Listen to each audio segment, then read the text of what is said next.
Today we're going to talk about how to find coordinate points and the domain and range of a function just by looking at the graph of the function. To complete this problem, we'll look for points on the y-axis that correspond with points on the x-axis.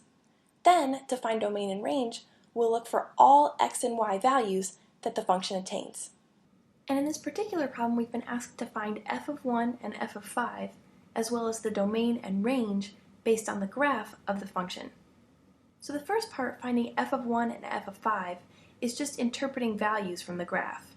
When we're asked to find f of 1 and f of 5, all we'll be doing is looking at the y value for the function when x is equal to 1 and 5. So for example, f of 1, we can locate the point on the x-axis where x equals 1. So that's this point right here.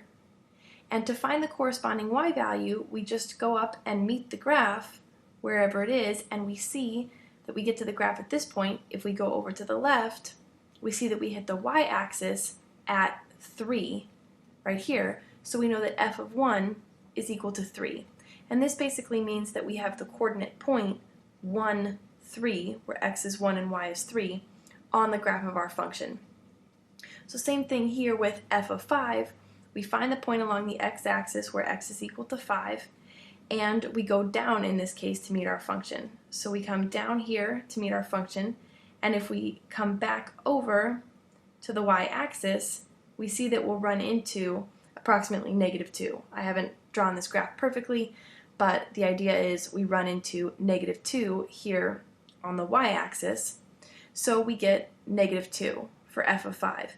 And that tells us that we have a coordinate point on the graph of our function of 5, -2. That means that when we plug in 5 to our function, we'll get back a value of -2, or when we plug in 1 to our function, we'll get back a value of 3. So now when we talk about domain and range, we want to define that domain is all of the x values for which the function is defined. So we just need to give a list or a range of all x values that this function could possibly attain. And if we look at the graph of this function here, we can see that the smallest x value it attains is x equals 0, right? There are no x values to the left of this point for which the function is defined. This is where the function starts on the left-hand side. It ends here on the right-hand side. So we know that the domain runs from this point all the way to this point, and the left-hand side here is equal to 0. The right-hand side is equal to 7. So we can say that the domain is x greater than or equal to 0 and less than or equal to 7.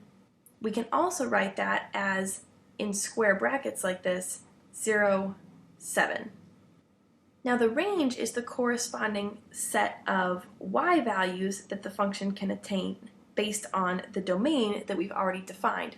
So on this domain here from 0 to 7, which y values can the function attain? Well, we can see here that, and we'll use a different color, we can see here that the highest y value is at this point here, and that the lowest y value is at this point here. So we know that our range runs from this point to this point, and that's the range. The y-coordinate at the top of our range here is 4, and at the bottom it's -2.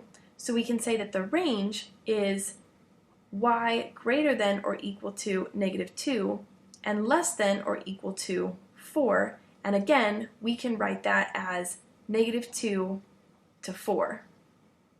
And that's all there is to it. That's how you can find coordinate points or values from your function and domain and range from your function just by looking at the graph of the function, even when you don't have the function's equation.